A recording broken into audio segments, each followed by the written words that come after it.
Back in college, there was a little diner at the edge of town that was always packed for breakfast.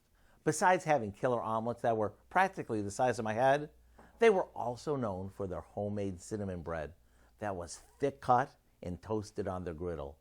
While they made theirs from scratch, we've come up with an easy shortcut version that's cinnamony delicious. Ours starts out by unrolling a tube of refrigerated French bread dough onto a cutting board.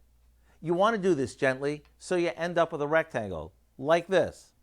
Next, we brush this with some melted butter and sprinkle on a generous amount of cinnamon sugar. On top of that, we add some raisins, or if you prefer, dried cranberries, cherries, or you can mix and match your favorites.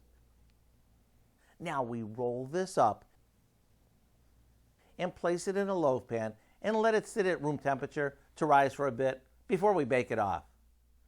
After it cools slightly, we drizzle it with a quick throw-together vanilla glaze. Now it's ready to enjoy as is, or you can butter it up and toast it on a griddle like I remember. Either way, I hope you enjoy it as much as I do. You can get our shortcut recipe for cinnamon swirl raisin bread online. I'm Howard of the Mr. Food Test Kitchen, where today we found a memory-making way for you to say, ooh, it's so good. I'm going to try this nice and toasty. I'm going to burn myself, probably.